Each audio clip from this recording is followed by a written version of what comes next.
Davies in the middle. Checks back against Carter and scores. That is atypical for the Amina Margot.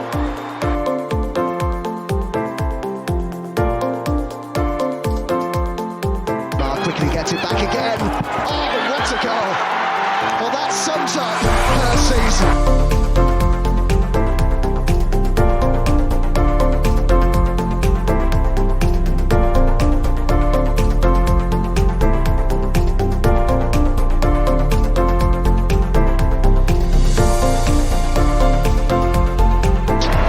The Gunners are WSL champions.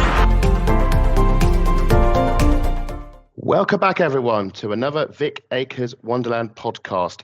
It's the last away game of the season for the Arsenal, and it couldn't be any tougher. It's a trip to Manchester City, very much in the Lions' den and very much impacting the title. Unfortunately, not for our own benefit. But to pick over the game, I'm joined, of course, by my co-conspirators, the lovely Lottie and our magnificent Matt. Lottie, looking forward to this one? Kind of. But I'm kind of not expecting anything from it. And we've never won up there, let's be serious. It's been a while. Yeah, well, I've never seen Arsenal win up there anyway. And it's one of them trips I kind of tread, but in light of some injury news, I'm kind of a little bit disappointed that this person is injured, but at the same time, I'm relieved. From an Arsenal defensive point of view. You're not feeling confident, are you? Because if we come before a out trip to Manchester City, confident. no, I'm not confident. Not after Everton, not at all. But it's less pressure on the defence. That's what I was angling at. Yes. Well, speaking of Everton, former Everton fan Matt, now back to being one of us. He's now an Arsenal fan once more. Great to have you back amongst the team, Matt. How are you feeling ahead of this one? If anything was to go by, it was quite funny. I think both Tim and Tom Gary were having a few words with each other because of what was going on between City and Bristol City last week in Arsenal and Everton.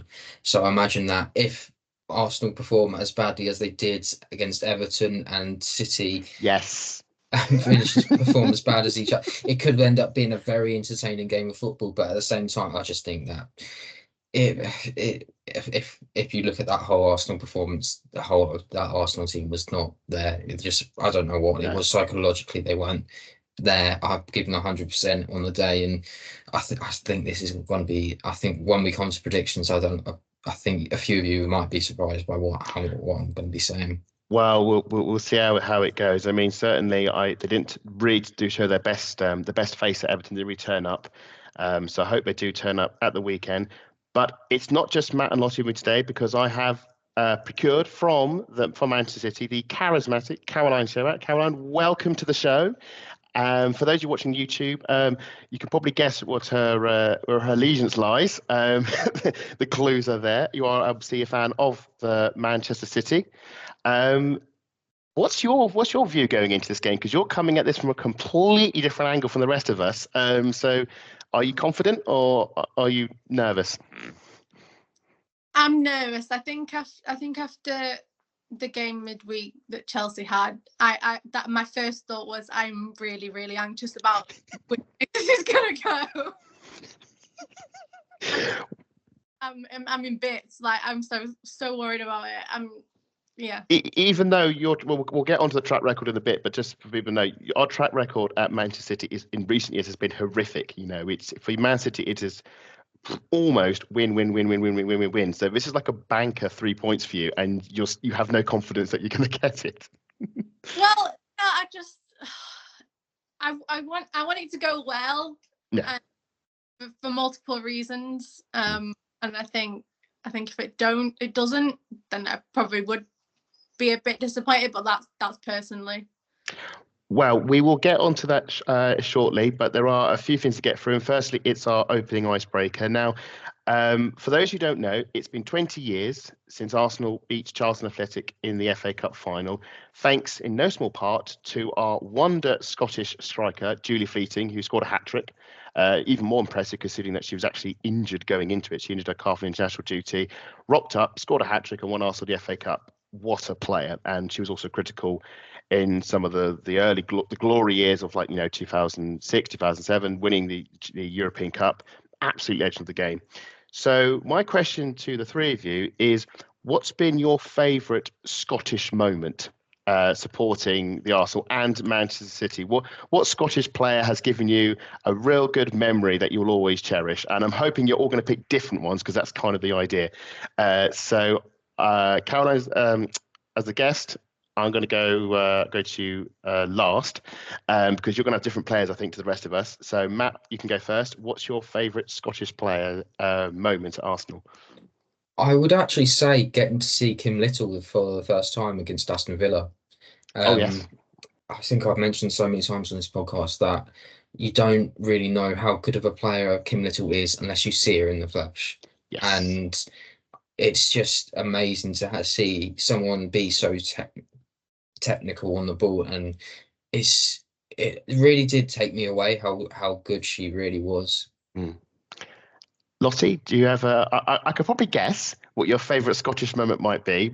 I'm going to let you guess. Go ahead. Could it perchance be Yen Beattie's header against Wolfsburg? Oh, you're so boring. What a spoiler. Damn you. Of course, everyone on this podcast knows that's my favourite Scottish moment. It's the header going in against Wolfsburg and what that meant at the time. It's sitting directly on the angle, and it's also taking Alexandra Popper at the same time, which is absolutely hilarious. So I don't think you really needed me to answer that. No, we've heard it many times, but I thought I could probably guess where Lottie's come from. Now, obviously, it's just over a year now, isn't it, Matt? Yeah, it is just over a year. We did two tweets out. One of them said that one of the favourite memories was just being part of that attendance. There was huge attendance at the time, over 60,000 in the Emirates. The other one was, as you mentioned, Jen Beattie's goal. We're trying to slowly build the social media up at the moment. Absolutely. No, it's going well. It's going well. Now, with Yen Beattie, we should say she didn't just play for Arsenal. She, of course, did play for Manchester City. So I'll come back to you, Caroline, for the mighty Tartan Army flying the flag for Scotland. Was Yen Beattie your favourite Scottish moment, or are there other Scottish players that have brought you joy down the years? She's up there. Yeah, there's one goal that I remember in particular of hers. But mine is, she's done it many times, but mine is one of Caroline Weir's goals. Yes. Not like the tip, because the one that I was in the stadium for when she did it, the repeat of the COVID version, that was amazing. But I think my favourite one is the one in the first derby in the Etihad. Yes. The occasion and everything, it was just great. And Caroline Weir is, I think she did have a brief spell at Arsenal, but she is a legend at Manchester City. Lots of great goals, especially in the Manchester derbies. There's a very good chip she scored, I think, against Mary Earps at the what was known as the Joie Stadium. Also that scream against the Etihad. Has now taken to scoring goals for Real Madrid, I believe, against Manchester City, sadly. But we will gloss over that. I should say I'm very glad when it comes to Caroline Weir goals, you didn't pick the one when she scored in the 96th minute against Arsenal during the COVID. I'm very glad I didn't pick that one, because that broke my heart, because I thought we might actually get something. My one, and I'm very sorry because I've just realised actually this also involves Manchester City, and that's Emma Mitchell. And this is Caroline knows what I mean. So this is 2019. Arsenal have won the league. It's the last game of the season at Meadow Park against Manchester City, who actually at that point were unbeaten in the league. It's 0-0. Ball comes to Emma Mitchell on the edge of the box. She's been out for a lot of the season, and she just for rocket top bins with the last sort of kick of the game, wins the game for Arsenal. Season end on the flourish. But more than that, not just because it's obviously Emma Mitchell, now Emma McCandy, and I think she had some mental health. She had a mental health sort of break during the season, and not just because of that and because of the goal and the win, because of Kim Little's interview afterwards when she accidentally got caught swearing live on TV, talking about the contribution Emma's had on the team, where she talks about how she put an effing tackle in at one end of the pitch and then scores the winner. And then there's a half pause when she realises on BT, being interviewed, she's actually just sworn in front of the nation, which is just absolutely fantastic. So that's my proud Scottish moment. But I say Julie Fleeting, legend for Arsenal, legendary Scottish striker. One of the few, her and Miedemar share a little accolade that they both were top scorers in European campaigns. Just a little sort of tidbit there. we shall move on to the news. And the big news from the last 7 days is the Champions League final has been confirmed as Barcelona versus Lyon. Where are Chelsea, you ask? Well, they got beaten by Barcelona at Stamford Bridge. Who could have seen that coming? So for listeners at home, we invite you just for a brief 3 seconds where we can just laugh at Chelsea not winning the European Cup, Emma Hayes failing to win the Champions League with Chelsea that she's always wanted to do. So for 3 seconds, we'll just do 1, 2, 3, and we'll just do a quick ha. So 1, 2, 3, Ha. ha. Excellent. Right. Emma Hayes, the European dream is over. I watched the match. Did you all watch the match at Stamford Bridge? The win. Yeah. I'll do a quick pass on. I don't want to stick on this too long because there's more to get through. But I just want to get your feeling on the game itself. How nervous were you, Lottie, that Chelsea might have made the final again? To be honest with you, I had every faith in Barcelona. They've always beat Chelsea at the Bridge, so yes, nothing to worry about. To be honest with you, even when they were hitting the post, even when Barcelona maybe weren't quite at it. Let's be honest. Lauren James isn't herself at the moment. She's injured, so she's not playing at full capacity. Mm-hmm. And Barcelona know how to pocket her, so she can't do what she needs to do.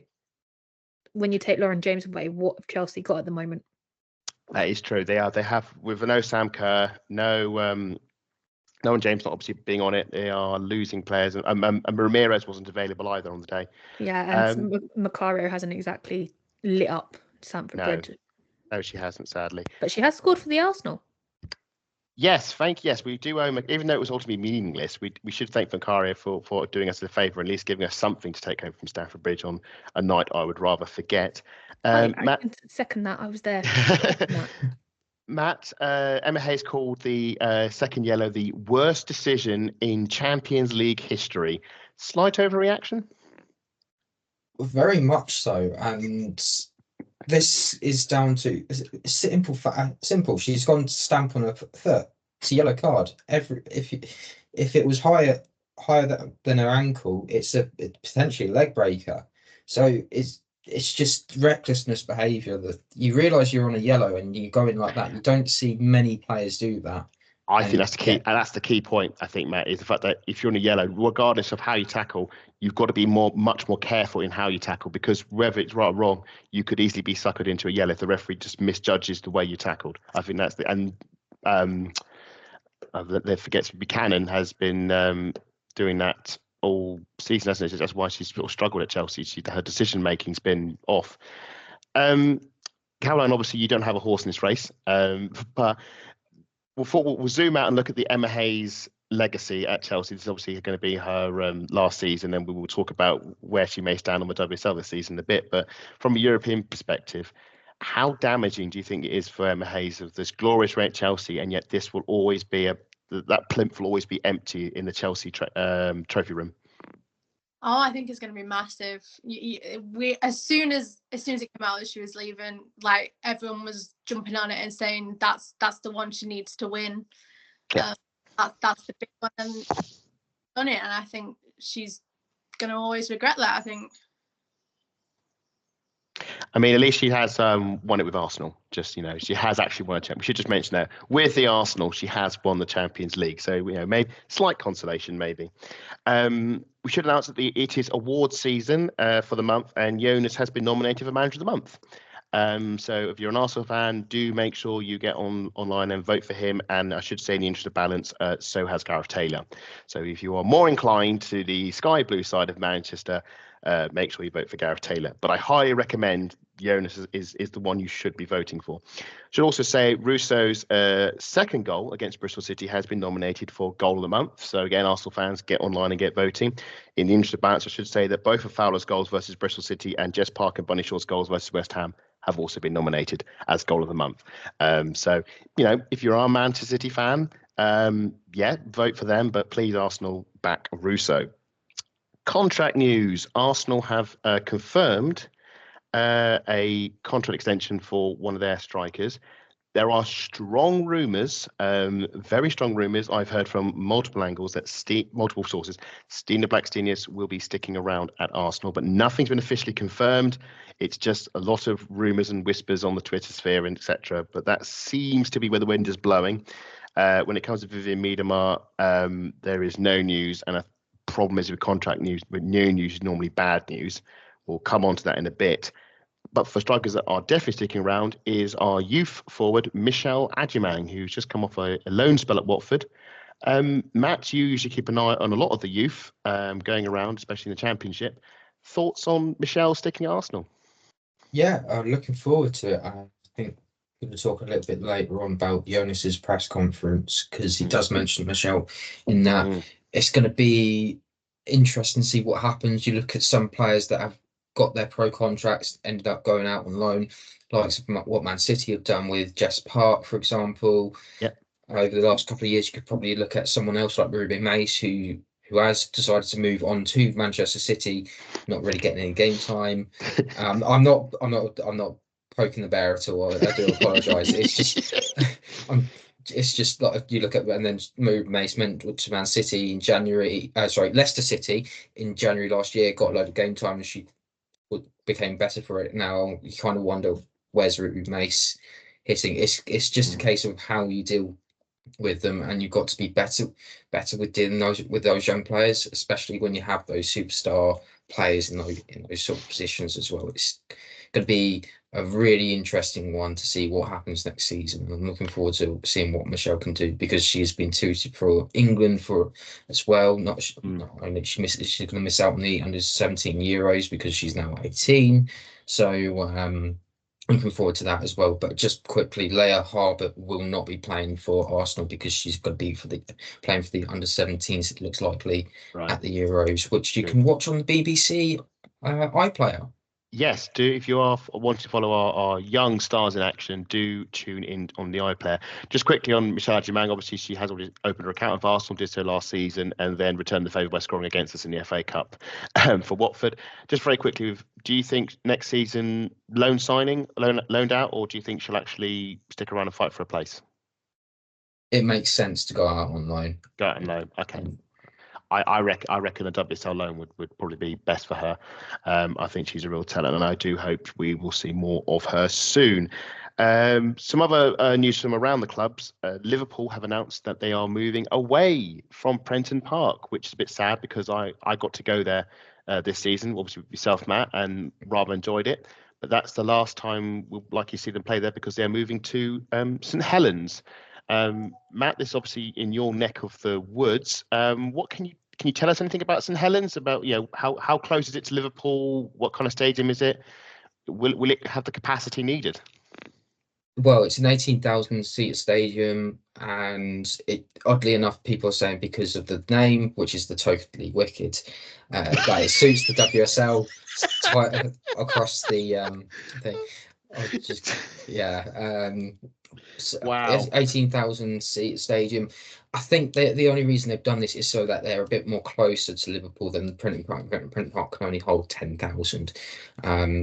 They still don't know what's going to happen with Prenton Park over the next couple of seasons. I think the idea is that Liverpool essentially have their own pitch so they don't have to rely on Tranmere Rovers, for example. They'll play on that pitch every Monday, Tuesday, Wednesday, and occasionally Saturdays as well. But it's a very 50-50 one, because a lot of the fan base would go into Prenton Park towards the end of the season. I don't know how many were there for the Chelsea game, but that would probably be up there in terms of numbers, similar to what Arsenal were.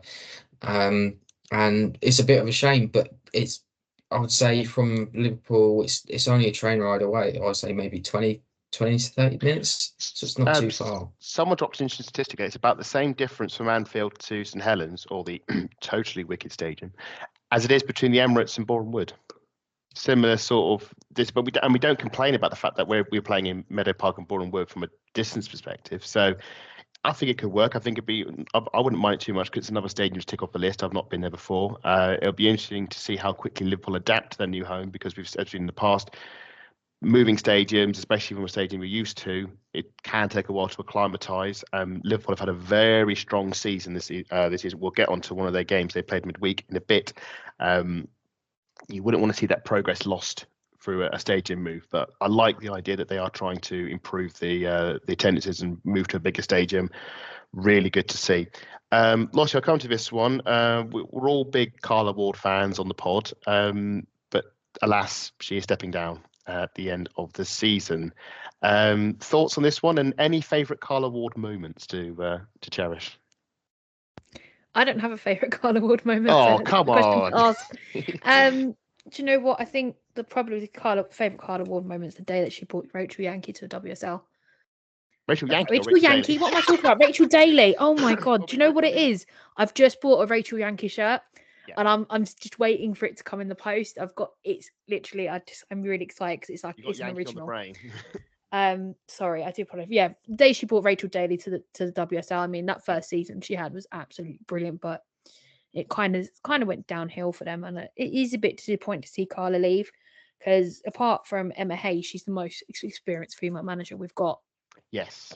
And as much as I it's nothing against the male managers, but I would like to see more female managers in our leagues. Yes. Taking the wheel. Yeah, absolutely. I think she's done really well with Aston Villa, taking them from where they were to where they. Well, I'd say where they were and then were again, and then they sort of fallen back again. Sadly, this season it hasn't gone the way we all hoped. Caroline, Carla Ward. I mean, we saw a lot of good stuff from her last season. I think back to the way that they got 3 points at Meadow Park, and they also opened the season at Villa Park in quite spectacular style. Sadly, obviously at your expense. But what have you made of Carla Ward's run at Aston Villa? Well, I mean, first of all, I'm kind of surprised she's going. Wasn't really expecting it. Personally, I think she's done very well. She seems to have brought in a lot of good players to Villa. Like Lottie said with Rachel Daly, and it's a shame, really. Yeah. No, it is a shame. I know she's got a lot of fans out there, and I think she's been a fantastic sort of trailblazer for the league. And I think wherever she goes next, maybe she wants to take some time away from the sport, but wherever she goes next, they'll be lucky to have her. I think she kept Birmingham City up a few years ago before she took the role at Villa, and we all know what an absolute mess that club was. To keep that up for another season was incredible. We will move on to Laughing at Chelsea part 2.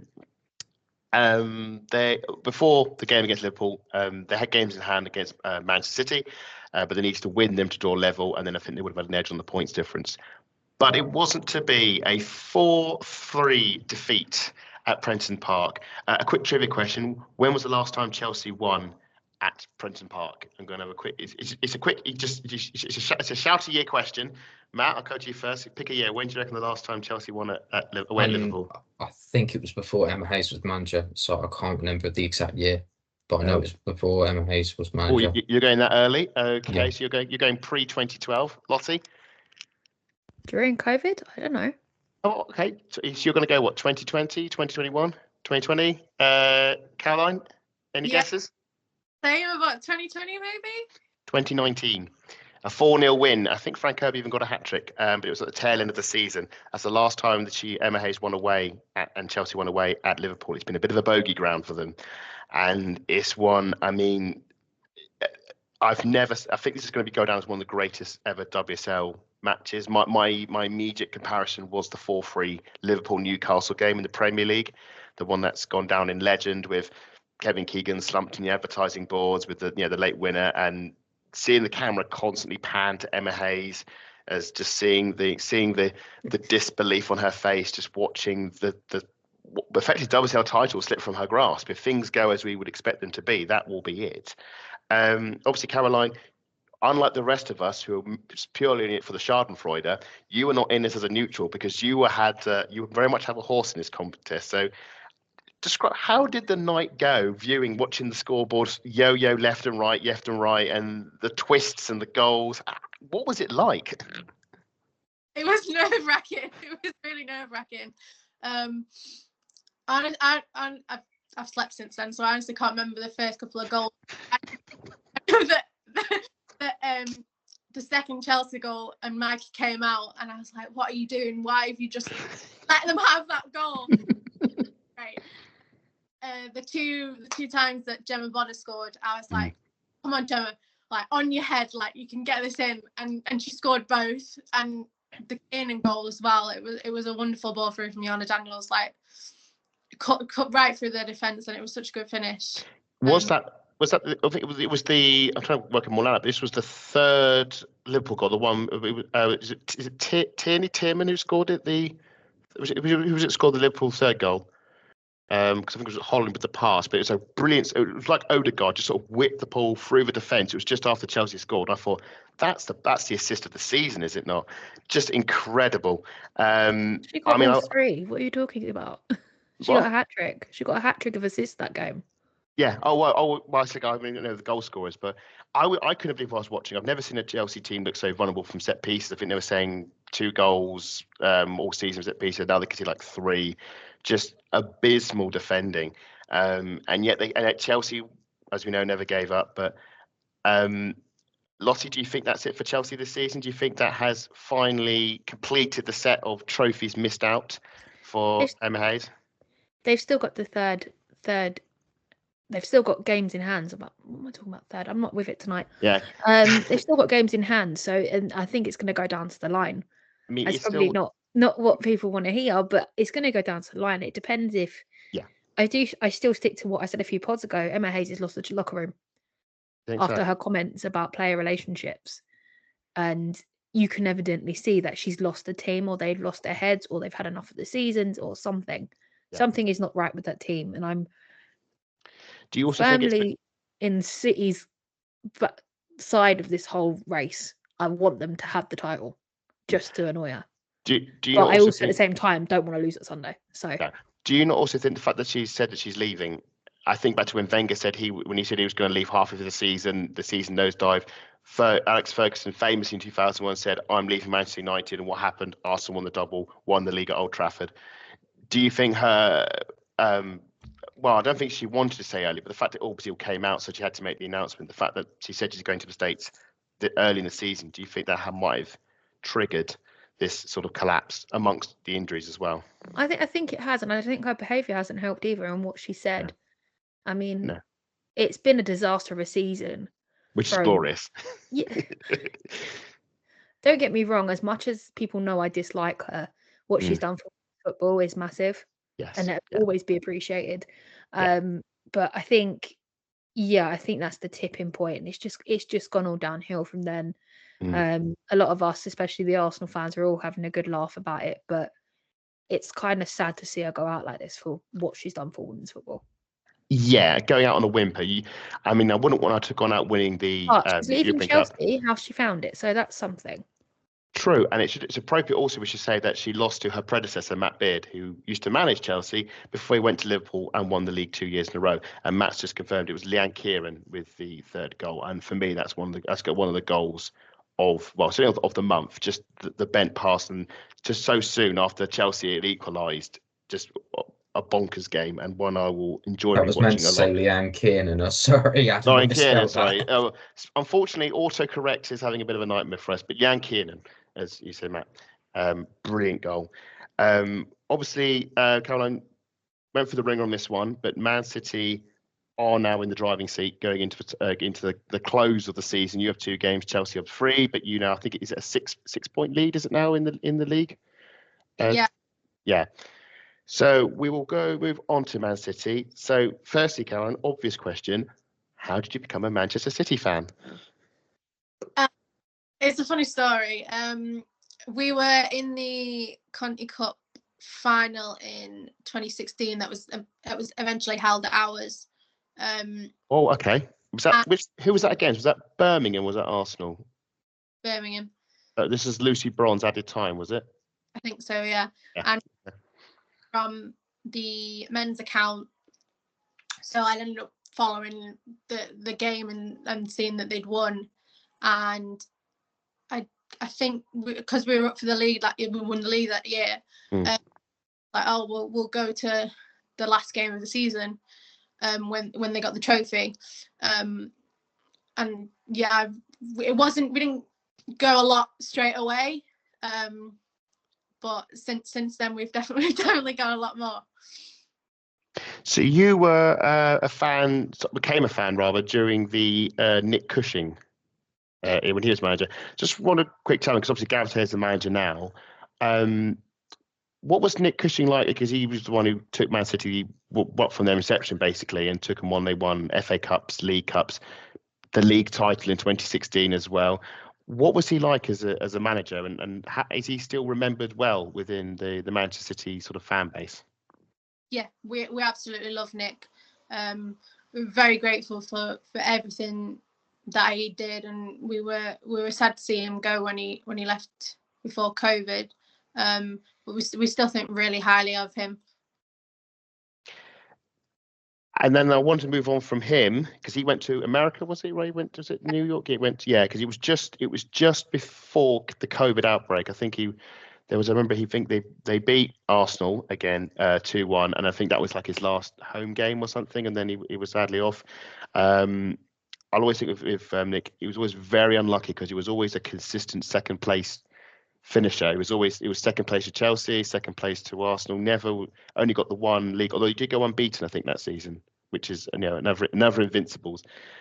Gareth Taylor's now in charge. What are your thoughts as him as Manchester City manager? He's won the FA Cup, he's won the Conti Cup, but he's not everyone's cup of tea. So what's the fan base stance on him? A lot of people genuinely, I think, like him. I was a bit skeptical in the beginning. Still a little bit skeptical now. Still sides that I don't personally like, but on the pitch you can't really fault his tactics, to be honest. And yeah, he's brought us trophies previously, so hopefully this time we can get the title. He has got run close to a title before. We should say in his first season, I've always said this, he was an Anne Katzenberger save away from winning the WSL. One of the greatest. Yeah, it's not often where a goalkeeper wins you the league, but in that moment, I would say it was like just David Seaman level reactions to tip that header over. Then the last two seasons haven't gone too great, obviously, and I think you missed out on Europe on goal difference last season, but obviously you've won the FA Cup, you've won the Conti Cup. This season, after 6 games, Manchester City had only won 3 of them. They'd drawn 1. It was rather unlucky. I mean, it was one of the most ridiculous refereeing performances we've ever seen, but it was a 1-1 draw against Chelsea. And you'd lost twice. You'd lost away at Arsenal. Again, I think you got rather unlucky on that one. And then a ridiculous game at home to Brighton, which you should have won. 9 times out of 10 you win that game, but obviously Brighton held on and locked you out and got a late winner. Since then, 14 wins in a row in the league. Yeah. Did you see that coming? Honestly, no. It's crazy. Like, it's ridiculous. Like, there's been so many games that we thought this isn't. But yeah, I never expected to be so many. I mean, when we won the league in 2019, we only lost 2 games, and we didn't get a big consecutive run. It was just 2 games in the middle we lost, but we had strong runs, forms either side to win it. So this is the only thing I can compare it to. And looking at Gareth Taylor seasons, it's usually a slow start and then a ridiculous run of form, and then you burn out at the end of the season. And I think back to last season, you lost away at Liverpool and away at Manchester United. Which I think was actually I think Roebuck's last game at the club. I think she got sent off, and then reasons we since have learned, hasn't played since. This season looks like you're going to actually do it. You're actually going to ride this wave all the way to the end. So how confident are you, with 2 games to go, it's in your hands, how confident are you that Manchester City will win the league? I mean, I'd like to win it. I never saw that 2016 win. No. We've been coming for the last game. And I mean, previous seasons we've been so close, and then like the COVID season we lost out on goal difference. And with Chelsea's upcoming games, we know that we have to keep that up and to get the 2. I personally would like 2 wins. People have said that we can do it with a win and a draw. You want to just get it. I want to get it over. Moving away from the league, because there was obviously the Continental Cup and the FA Cup. What went wrong? Oh, I don't know. I mean, what were we? FA Cup. I unfortunately wasn't able to go to Spurs. That I think was a big miscommunication between Chiara and Laya, which cost us that equaliser, and then we were just exhausted, and penalties didn't pay off. No. And the Chelsea win, I honestly don't know. I honestly could have done. No, it was weird. Lauren James got an early goal, and then somehow Chelsea their way out. They just held out, and couldn't. I think there was a penalty shot at the end. I think there was a debatable one, but no VAR. So what can you do? I do want to just quickly touch on Roebuck because she had a medical diagnosis, quite a bad one. That's meant she's basically been ruled out for the season. Strong rumours are she's off to Barcelona next season. Just maybe a word on what she's been like as a keeper for Manchester City, because she's sort of grown as the club has ascended, so has she, and it's sort of a sad way for it all to end potentially. It is. Personally, I really like Ellie. She made her debut that first game that I went to, so there's always been that sort of connection. She's lovely, and it's a sad way to see her career with us end if it goes. But I think Barcelona is such a good move for her. I really do.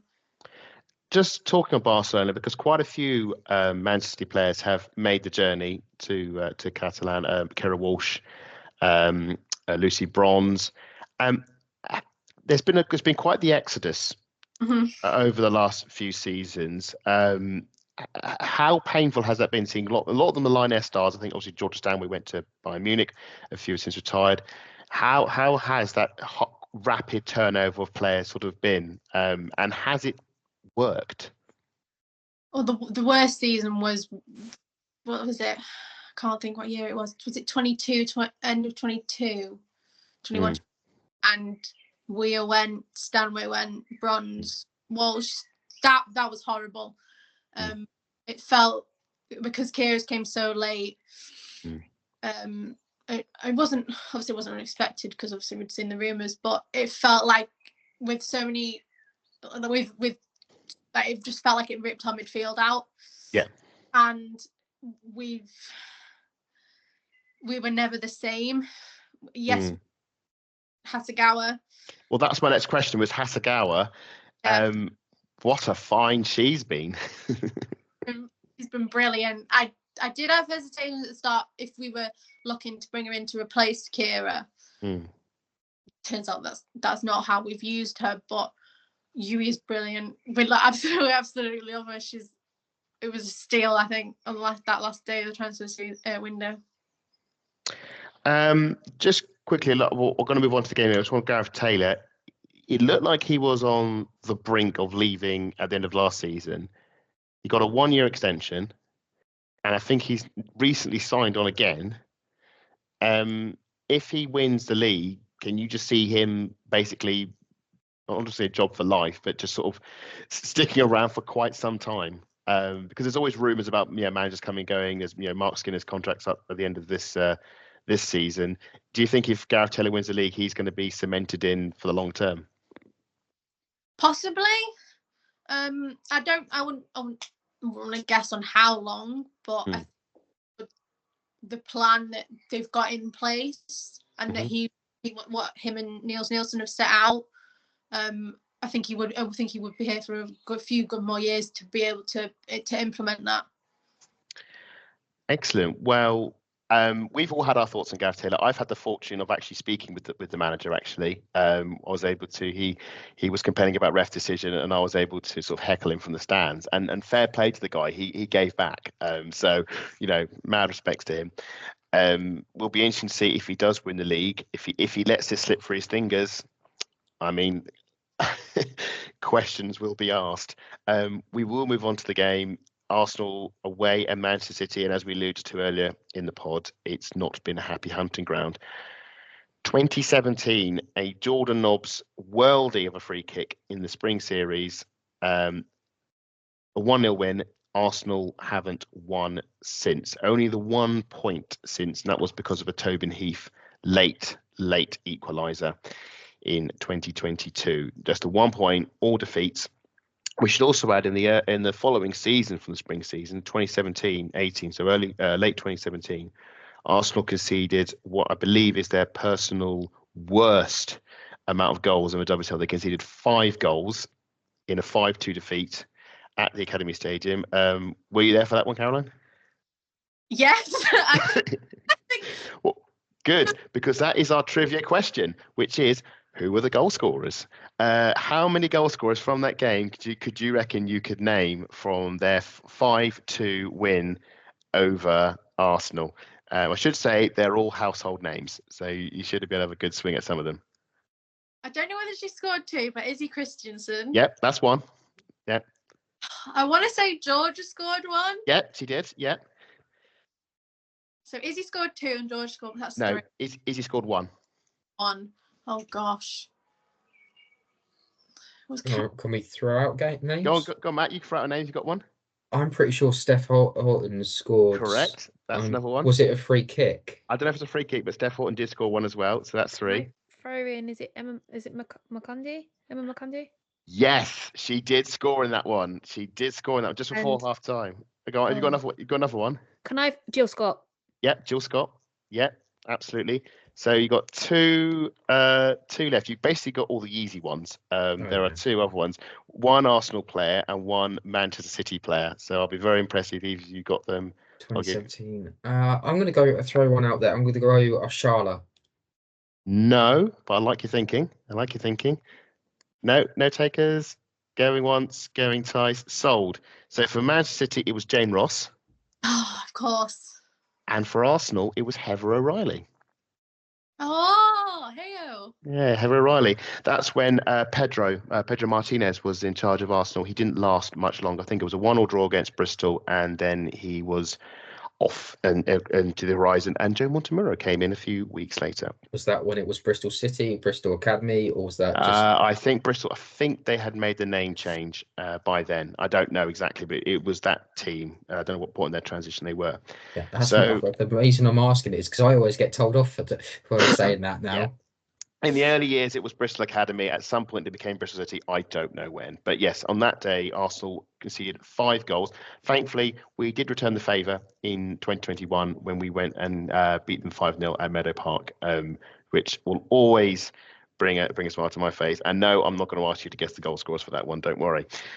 We'll move on to the Manchester City camp, Caroline. The press conference. What news from the mouth of Gareth Taylor?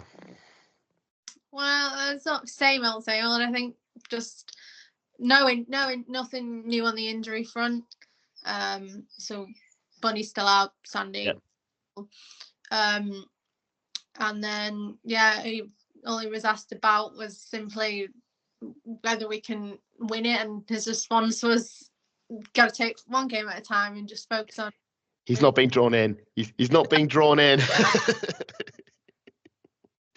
I do want to touch on the injuries because obviously you've Jill Roord, the only signing you made in the summer, is out of an ACL, and now Bunny Shaw is out of a foot injury. Just a quick word on the summer signings. Was it a disappointing window to only sign Jill Roord in the summer? No, because I think we expected very little. Everybody was, I think, locked in contract wise. I think the only Philippa Rangeldahl they used her up for this season, and so we weren't expecting a lot. No. Out is what Gareth had said at the end of the season, and that's what it was. So with Jill Roord, before she obviously went off for the injury, I think it was in the Continental Cup, was it? I think against Manchester United. How would you assess her Manchester City career so far, because we got 2 seasons of her. And if we're brutally honest, well, so from my opinion anyway, I don't think she wowed as much as maybe we'd hoped. How has she been at Manchester City? Well, I think from the first game when we were at West Ham, instant impact. You could tell you could see what she brought. It was so obvious that that's what we were missing. All right, okay. A lot of people felt that she filled that gap. Yep. And yes, she was great up until the injury, sadly. Bunny Shaw. Now, so much has been said about this forward, and I think she's stepped up again this season. Was the difference in one of what I don't want to say one of the shocks of the season, but one of the results of the season, winning away at Kingsmeadow. It's not something many people do. It's not something Manchester City have done in quite some time. For me, that's the moment where I think the title race turned, and it became advantage Man City getting that win at Kingsmeadow. And Shaw was the one with the goal. She's out. Is out with the season now, isn't it, with foot injury? You've only got 2 games left. Obviously you're not going to miss her, but how big a loss is she going to be? Is there enough or lack of games, should I say, that you're not going to miss her in time? But by the time it really hits, the season will be over. Do you think you'll be able to get away with it, basically, with her being out? When the news came out, I felt, obviously she was injured, but I felt relatively okay because it was the back end of the season. We'd only have the three games, I think, when it was announced. Yeah. And so I was just thankful that it wasn't at the start. Obviously, the only worry is this game at the weekend, because she's been so pivotal for us against you before. But I think we'll probably be okay. Yeah. Well, we should just want to pound some other players, because with Shaw out, you've got the likes of Hemp and Kelly. And also a player Matt knows very well, which is Jess Park. I do want to say with Jess Park, would you say this has been a breakthrough season for her? She's sort of come into Central Park. I remember she was amazing in the trip away at Chelsea. How has the loan spell at Everton helped her development? And are we now seeing the star player we all hoped for? Are you asking me? Yeah. Well, Matt secondary, but first yourself, because Matt saw her a lot at Everton. I think the Everton her loan really, really helped. We weren't entirely sure that she was gonna.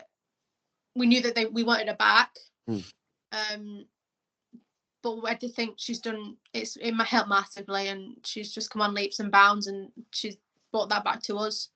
Yeah. Matt, a quick word on Jess Park. You saw her a lot at Everton. How impressive have you been seeing her? Do you wish you could have her back? That's probably the best way to describe it. With what they've got at the moment, Everton could probably use a Jess Park. Jess Park. Yeah. Player. Your turn now. Brain freeze. That's what I'm blaming. Yeah. But I don't mean to be rude, but it feels like Jill Roord's injury has actually helped Jess Park a lot more, because she's been exposed to the minutes she's had to play, so she's had to take on that responsibility. It also means that she's also had to go a bit further on. She's been able to break through into the England squad as well, and really shine a little bit more than some other players. If you were to probably say who's been a breakout player this season, Jess Park is definitely on that list for me. One other player has had a breakout season to the extent that she's been called up to England squads is Cara Keating. Because a loss like Ellie Roebuck, due to obviously what's happened to her, wishing her all the best, could have been devastating, especially with obviously, I think Sandy McKeever's also out. ACL, is it as well? Yeah. But Cara Keating, from sort of nowhere, has become the Manchester City number 1. And there are 2 things I sort of want to talk about with her, because we saw her at Meadow Park. Had very interesting moments in the closing minutes in both Meadow Park games. How would you rate her as a keeper, and is she still vulnerable to high-profile errors? Yes, I think so. I think that first game, which came out against Leicester, I think that proves it. Yes, she's come on so much since then, and she's learned from that. You can see that when we were back at yours. But she is still only young, and she has to make those mistakes, but she's not going to learn if she doesn't. No, she's still raw. Yeah. Do you see her being the number one to replace Mary Earps for England?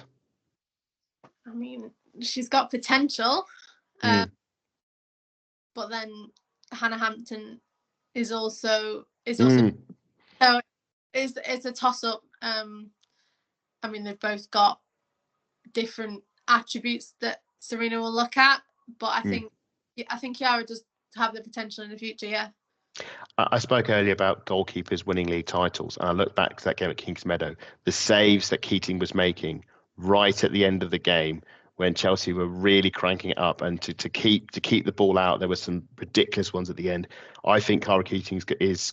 I don't think she's a star just yet, but I think if she can become the star.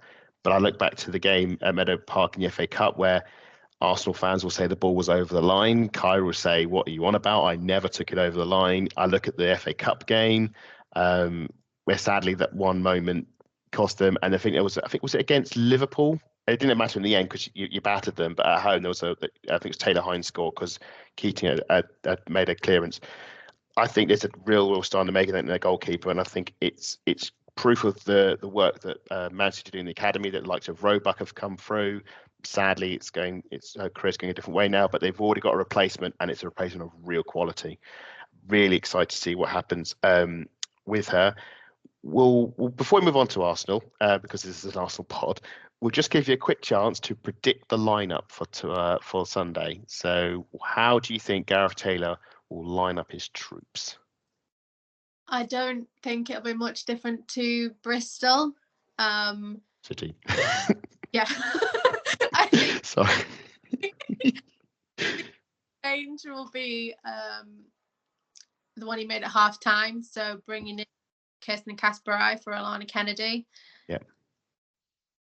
I don't know what we were doing that game, but she hasn't played that much, but to me she looked a bit wobbly, and we're so much used to that Alexandra Greenwood pairing at centre back that it just worked so well. And when Kirsten came on, she gave us so much more energy. So I think it'll be pretty much the same, just that switch. I think.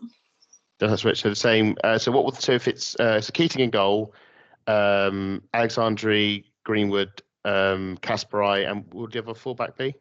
Wahhabi, and then the midfield would be Jess Park, Yuri Hasegawa, Laura Coombs. Okay, and then Hemp and Kelly and Fowler. But I would put Mary. I would start Mary in the middle. She really didn't play very well on the right that first half, and I think being up front and having Chloe on the right. Has Mary's another one, I think, who they signed a few years ago. I think it was just after the Olympics, and it's sort of been a bit of a. She didn't really feature much. Is she now starting to maybe blossom with these absentees, like with we mentioned Jess Park coming in for Jill Rawd and doing quite well now? Bunny Shaw's out, Mary Fowler sort of come in. Are we finally starting to see the player that many had hoped when she signed for Man City? I think so. Yeah, I mean she's one who's really young, and she needed that first season to kind of settle in. Yeah, as they all do. But no, I think now that she proved herself, she's proven herself every week that she plays and she gets better. And yeah, I think we're gonna hopefully next season start seeing more. Just say, two goal a month nominations against Bristol City. So she's obviously doing something right. I do think it's interesting that Gareth Taylor's always been one of those managers that tries to basically stick with the same sort of. There's a consistency to selection, so it's always the same sort of team. But now his hand is being forced slightly with these injuries. And it looks like he's adapting to that quite well with these players are coming in. So we're very interested to see what happens. We will flip over to Arsenal and go to the Jonas camp. So just quickly, injuries. Sabrina's back. Viv is out with more knee complications. Leah allegedly is okay. It was just a precaution that she got taken off at half time. So a lot of chat in the press conference was about Man City's improvement. and sort of comparing last season to this season. And Jonas is confident that Arsenal will be in a strong position to compete next season. Lottie, do you agree? I think we potentially could be. I mean, we're not running thin in the ranks at the moment, unless you're looking where Viv plays, but we've got Frida, we can put Russo there, and there's no sort of problems. But we should have, there's touching wood here, a fully fit team next season once we get past the Olympics and the qualifiers. So we'll have to wait and see what happens over the summer, because these girls don't stop. No. So one of the things you mentioned, I can't remember if it was in the press conference or the post-match in Everton, but he talked about how last season we started really well, the injuries kicked in and we sort of tailed off, and then this season we started so slowly.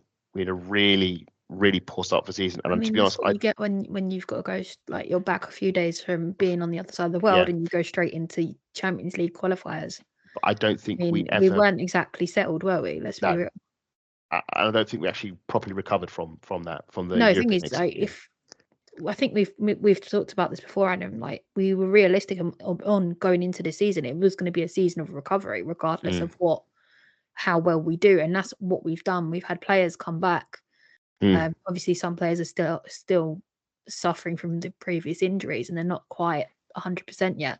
No. But it's getting those players back and getting their rehab right at this season for me, regardless of the lovely trophy that we got. The Conti Cup does look rather nice on trophy cabinet, I must admit, for a second season in a row. Matt, especially against Chelsea. For a second season in a row. Matt, there was an interesting analogue that was drawn between Gareth Taylor and Jonas. They were saying with Gareth that he'd obviously had two sort of ropey seasons. They had obviously had a massive injury crisis as well, very much documented. But they sort of the club stuck with Gareth, and now he hasn't delivered yet, but all road signs point towards him delivering a title this season, barring something incredible happening. Do you think that's a fair comparison to make? I'm not saying it's an excuse, but do you think that Jonas will follow a similar trajectory? Well, I think the two managers' rise is a bit different. Jonas has come over from Sweden instead of Gareth Taylor. Gareth Taylor's come from Man City inside, so he knows Man City fairly well. Just quickly as well, I'll be interested to see if Steph Houghton will be making an appearance maybe in the last 10 minutes or so, because it is her last appearance at the Joie Stadium. So I'll be interested to see what happens there as well. But yeah, I think a lot of the time, a lot of it is about patience. And unfortunately, you've got a lot of fans now who are being very wishy-washy, shall I say, about how they want the teams to be, and they're already thinking that half the players are leaving because of how some X, Y, Z, and they're bringing out that supposedly arguments are coming in about from certain players. So it's just you got to trust the manager with what he's doing and what he's building, and if you assume it's also a case as well, because Gareth Taylor has had to. He's had two Champions League. He's had two Champions Leagues back to back against Real Madrid. And not been able to get. But they've had the same problems. They've had Euros. They've had players coming back from Olympics and things like that. And it is very tough, as we've seen from our sentence. So if City do finish first, they finish automatically into the Champions League in the group stage. So that'll be first for them. Be interested to see how both Chelsea and Arsenal will react, how they go into the Champions League knockout qualification stages. You just raised a very good point, because if Man City win the league, Chelsea go in the playoff, and imagine they lose the playoff. Well, new manager coming in, but that manager knows what they're doing in Europe. Well, so we'll see what happens. Exactly, because they've been had the luxury of being at Lyon and going straight into the group stage, haven't they? So we'll see how that goes. You raise a really good point, Matt, about Steph Houghton. We can't talk about this pod without mentioning the legend that is Steph Houghton. Won trophies at Arsenal, won league titles, FA Cups, League Cups at Arsenal, and then made the move to Manchester City and did the same. So, Carol, I will open the floor to yourself. Tell us about what has Steph Houghton been for Manchester City? Because she was sort of one of the big wave of new arrivals that sort of came in and sort of kickstarted the Manchester City project. And was she made captain immediately? Was she captain from the off? Yes, I think so. Yeah. Yeah. No, Steph is Manchester City. She epitomized in like what the club stands for, and she's just been an amazing spokesperson for it and an amazing captain. She's taken us through so many things, like Champions League semi-finals and stuff, and obviously she won that first title with us. Yep. And yeah, it'll be a very different place without her. Absolutely. Last week she came in and at half time against Bristol, said a few expletives, got the girl rallied around, and there is nobody who can do that. There's nobody like her, and I think her presence in the dressing room, that is credit her, that is something we're going to miss. It's a day that us Arsenal fans, from our perspective, we have Kim Little as our captain, and I think we're all fearing the day when she decides to hang up her boots. Steph Houghton, and so like was Steph Houghton, it's going to leave a void to be filled. Any idea who might pick up the mantle, the leadership mantle from who's there at the club? Do you reckon? Well, we have a leadership group that's like Alex and Laya. Yeah. Esme might be in there. I'm not sure. It was 4 of them last season. I think Alex will be the new. Yeah. That's if I was to be a betting man, that's who I would pick. But who knows with these sort of things. But we obviously wish Steph Houghton all the best. Obviously she's doing a lot of stuff, not just on the field, but obviously off the field in her personal life. So we wish her all the best of her retirement and the work that she's doing there as well, which is fantastic.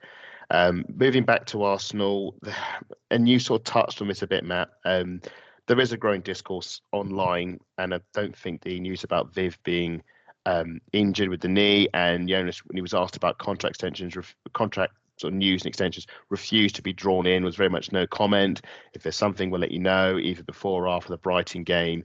And there's a growing sort of feeling online that maybe this is Vivian Miedemar's last season, and that maybe this might be the one where she moves on. Do you share that sentiment? And we obviously don't want to lose Viv, but if we are to end up losing it, would this be a good time to lose her, if you will, depending on seeing where Viv is at the moment and where we are at the moment? Ideally, she would want to go out on a bang. She would want to do it on her own terms. I don't think she would have wanted to have basically limped off into the sunset. No. I think if we were to do it, I think it would be only another 1 year, and then to see how she does. If she can get back to that goal scoring tally that we've seen past at the 15 plus, it might actually, maybe if she wins WSL, she might say, right, okay, that's it, time's up now, I'm going away. But I think it's going to be a wait and see at the moment, because I think she's very settled. Lottie, which way do you see this one going? Do you see her staying, or do you think we might have seen the last of Viv at Arsenal? I kind of read an interview of her kind of talking about her injury and things, and her seeing Beth come back and play the way she's playing, and it's not really happening for her. I don't think she's too happy at the moment. So I think any rush decision will be an issue, and we won't benefit from her. So I think we just have to wait and see what happens.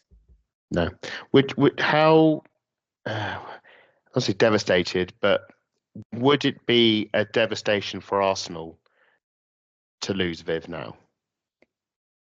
As compared to 2 years ago. 2 years ago, if we'd lost her after that West Ham game, I think we would have thought this is the end of the world. People where we are now, after saying this, I'm going to say no, not at this point. No, purely on the basis of because who we've got to cover that position at this point. Yeah. And as much as Viv is loved in our club, I think there's a time to move on and time to when she feels she's ready to move on, if that makes sense. Yeah. I always think with players is this the old Batman thing, isn't it? You either leave a hero or you stay long enough to become the Ozil. And you don't want to become the you don't want to become the You know Ozil. what? I don't think that would happen to Viv. I've got to be honest with you. It won't. You want to end on good terms. That's sort of, yeah. I don't think she's that sort of player, but you want to be. I've never seen a woman's player behave like that. You can't even. But you don't want a player to become vilified by the end of it. You want to make sure that all parties are happy, and I want Viv to be happy. The thing is, either whatever decision she makes, fans aren't going to be happy with it, so it's going to happen. Yeah, it's as inevitable, I suppose. I mean, no player stays forever. Steph Houghton's obviously off. At some point, Beth Mead will go. Unless you're Kimmy Little. Well, I'm going to say at some point Kim Little will go. We have not yet found the technology to keep her playing for 100 more years yet. But all players, their stories end at some point. And when it happens, it'll be sad. And I hope that when it does happen, we remember of just how amazing they were for our clubs. And I know that Viv has been an amazing servant for Arsenal, and I will treasure a lot of the memories, including her winner in the Conti Cup final in 2018. I won't say who that was against. So we will move on to the predicted lineups for Arsenal. As we know, Viv won't be in it. Taya is obviously still out. Sabs is back. Matt, do you think he might throw Sabs in for this one, or stick with Manu? I think he'll stick with Manu, and that will only be because Sabrina's only just come back from injury. And the odd thing is, last season I would have said Sabrina would have been starting this fixture. Because she had a good game. Yeah, she had a few good games against Man City. It was more than that. It was the fact that she was going to come in and claim those crosses. So those two low crosses where the City scored last season, Sabrina claims them nice and easy, and those goals, it makes it a little bit harder and a bit of a different game. But I think it's going to be Manu in goal, definitely. Lottie, any case for defence? We haven't heard any news on Lotta. If she might be back. Obviously, we had a Steph Catley, Leah Williamson partnership for the first time against Everton. Do you think Leah Williamson will actually last the 90 minutes this time around? If it's precautionary, she'll be off at half time again. I don't want to sound like overconfident that it's going to happen, but she's even in the training video, she's still got her legs strapped up. So I'm like, yes, I saw the pictures. Half time, she's not going to last 90 minutes. If Loss is fit, does she come back in? She didn't have a great game at the Academy Stadium last season. I mean, Jonas even admitted such a team wrong. You look at Lotta's season so far this season, she's come on leaps and bounds. Every time she makes a mistake, she fixes it. And she won't be up against Bunny Shaw as well, which will help. Yeah, but there's more to Man City than just Bunny Shaw. Although when you look at Man City, that's the first name that I'm like, oh my god, we're going to play her. Yeah, no, I do get that. There's a lot more to the way they play. I think Lotta and Leah will be in the middle. That's the centre back pairing for me. And Fox on the right and Catley or McCabe. Are you going to stick with Catley or? Yeah, I'm going to stick with Steph. Steph on the left. Okay. Matt, midfield for you. Which way are you going? I think we'll see. Pretty much. I think it's going to be unchanged. If I'm honest, we're going to see Kim and Vic in the middle, and then we'll see Alessia up in the attacking midfield. And Lottie, front three. Do you afford to get another chance, or not for me? No. So, not for me, no. Chloe Lacasse, Stina Blackstenius, and Beth Mead. So this is the other thing is obviously the Stina 9 Russo 10. Yeah. It's been good. It's been bad. It's not been consistent. It's been the good, bad, and the ugly. Let's put it that way. Which do you think it can be good for this one? Well, that relationship is growing, so I'm quite interested to see how that plays out. But if need be, someone will need to come off for Frida, and we'll get Frida and Stina playing in that sort of relationship again. Because when Stina scores, I get a Frida worldie, and that's the same pattern we've had all season. I think it's interesting. We'll run with this because whenever Frida has come on, he subbed off Stina and moved Russo to the forward. He hasn't taken Russo off and brought in the Stina Frida partnership. I mean, is he missing a trick here? I mean, this is like the obvious so. klaxon is whirring here, and he's not paying attention. I think so, but although if Russo's not scoring, she's always doing the work elsewhere, and that's what you want to see. Whereas Dina is more of although she scores some wicked goals, or sometimes she's offside, she is a goal poacher, and that's what she does best. And we need that. We do, and we need goals. And last season, this game obviously it was postponed, and there was always the argument that we caught Man City at the wrong time of the season, but also we lined up horrifically badly. Jonas has even said in the press conference, "I got that one wrong," and sadly did the same thing at. I'm hoping he's learnt some lessons. Yeah, well, unfortunately, he can't bring on Leah Volti on at half time to try and solve the problem. Well, last time we went back three, didn't we? But we put Lottie in the middle of a back three, and it was basically like a gazelle being pounced on by the lion that was Bunny Shaw. Just she was like a fly, just no chance. Just wanted to side. I think if it is Lottie and Leah's experience will be very useful against City's front three if they go with the three. Lottie isn't available. I think it's going to have to be a Catley and Leah Codina. Proper centre back partnership, because you can't trust Leah at the moment to play a full 90. I mean, if we're bringing Steph, I'm getting flashbacks to last season when we were down to, Steph Catley as left centre back. I mean, it's ridiculous that we've come full circle. We're back here again with just the way things are. I do hope Lottie is fit, because one of the things I said in the Everton game, the lack of an extra defensive option to bring off the bench to close out games. There was Casey Reed, but I think at this moment in time you can't really put that faith in youth. I don't think it's fair to put her on against Man City at all. If it was Bristol City, maybe that's a fair enough transfer, for her, but I wouldn't want to destroy her completely. But then again, she could swim instead of sink. So just quickly, sorry Adam, I'm pretty sure Kiara Keating made her debut against Arsenal in that 1-1 draw. Well, because that's the first time I saw Kiara Keating was in that 1-1 draw. Maybe a double cell debut, but that's the first time I heard her name in that one, and I think she did quite until they equalised. I think she did quite well actually to sort of hold us at bay. I mean, it wasn't a great game, to be fair. And correct me if I'm wrong. She also knows how to handle the North Bank. I will say that. Yes. Yeah, I did. I mean, that nonsense of she was pelted with abuse and then brought up his world. Is thinking that's what keepers do. I mean, you know what, you dish it out. You know, you got to take it. Take it, absolutely. You know what I mean? And I think she actually thrives on that. And I do like keepers who thrive on that sort of atmosphere, because as the game grows, it's going to get worse.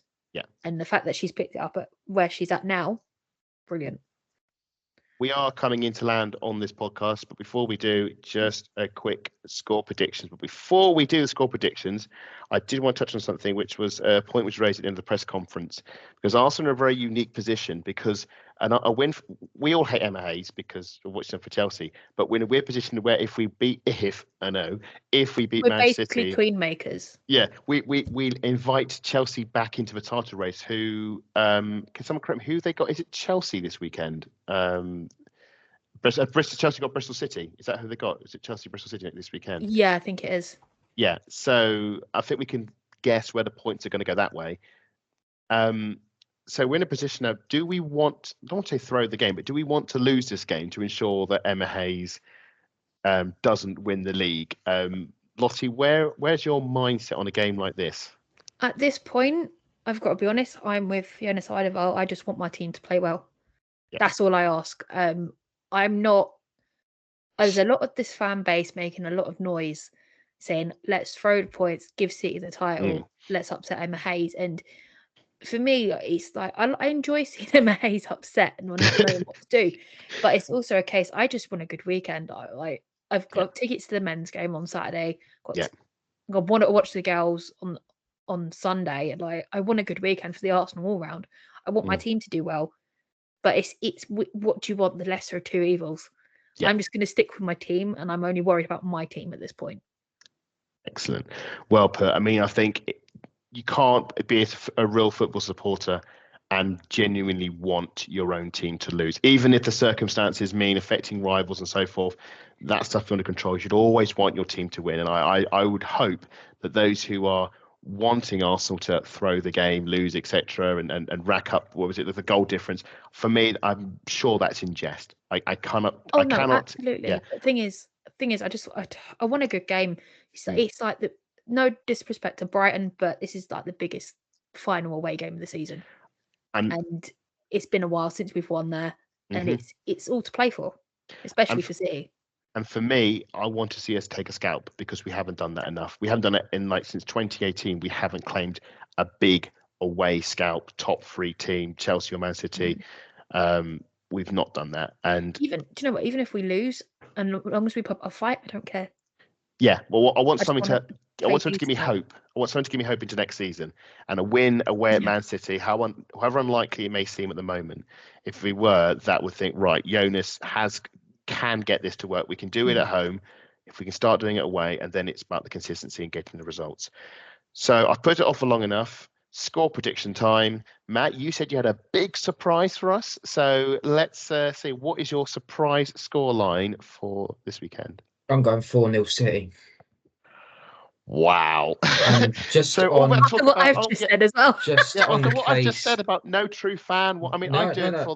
This is based on solely the fact that we have a centre-back issue at the moment. We don't know what's happening with Lottie even more. We can't play Leah Williamson.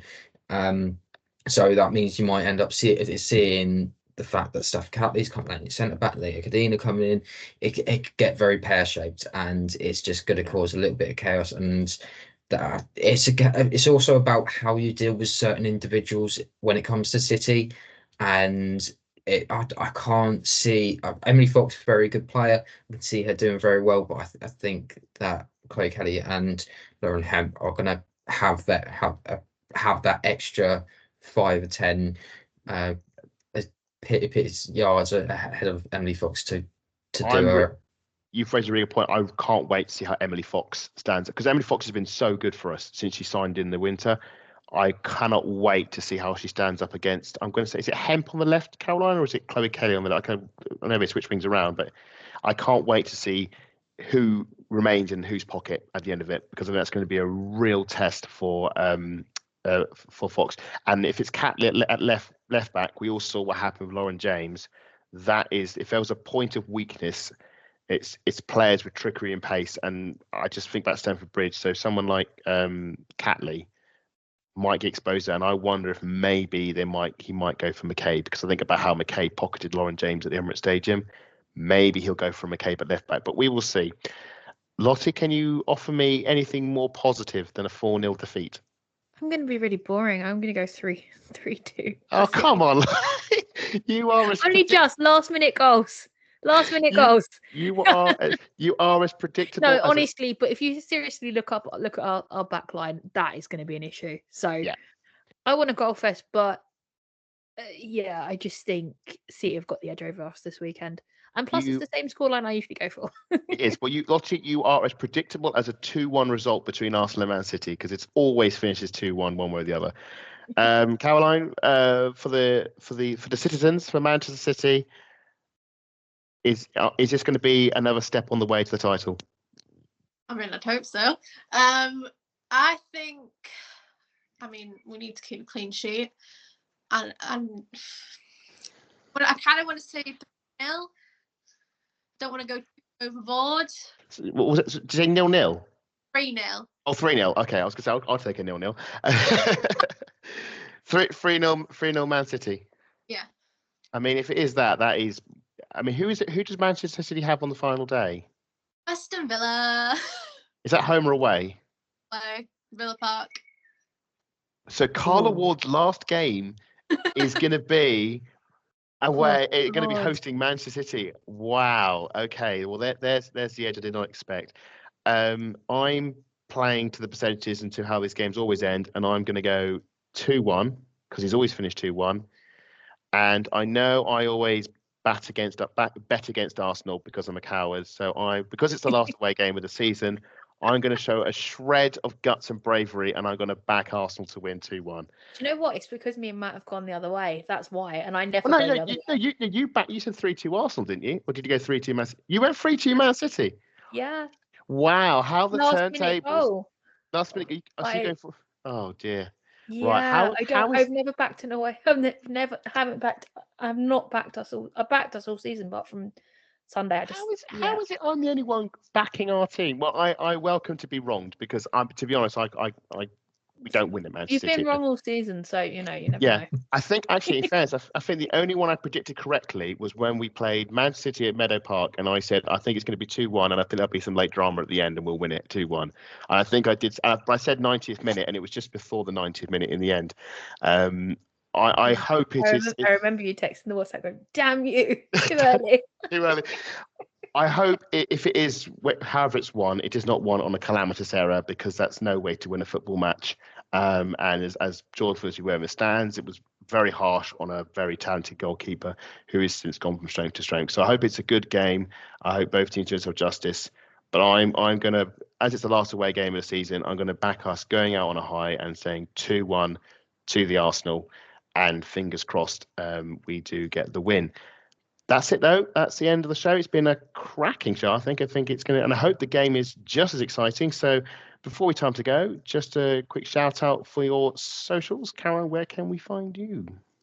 I am on Instagram and, well, Twitter or X. Twitter. At Caroline SES. Yes, excellent. Yes, do give her a follow to keep on top of all things Man City and all the good content. Lottie, where can we find you? You can find me at Lottie AWFC on Twitter and Instagram. Excellent. Matt, where can we find you? You can find me at MattLR28, or you can also follow the pod at VAWPod. So if you are enjoying this and do want to keep on top of all the updates, then we don't just do pod updates, we also keep updating all things Arsenal as well. Do give the Twitter account a follow as well. And if you are enjoying the show, do remember to like, comment, punch that subscribe button, ring that bell, etc., and follow on the podcasts, so you can listen out and about on Apple Podcasts and Spotify. You can keep track on all our ramblings and musings and all things Arsenal Women. And if you want to follow my ramblings and musings and Arsenal Women, you can follow me at AdamSalter4. And if you want to travel down memory lane and watch some Arsenal Women games of old, you can follow the Arsenal Women Archive at the AW Archive. And those who are following will have noticed the cup final I mentioned at the beginning of the pod, the Julie Fleeting final, went up earlier today. And there are plenty more highlights like that on the way this month. But that's it. That's the end of the show. Thank you so much for listening, for watching, for tuning in. It's been a good one. It's the last away game. It's our last away preview pod of the season. It's gone so quickly, hasn't it? Thank you very much for Caroline for jumping in and offering her expert insight. Thank you to Matt, Lottie, and we wish you all a very happy weekend. Come on, you Gunners.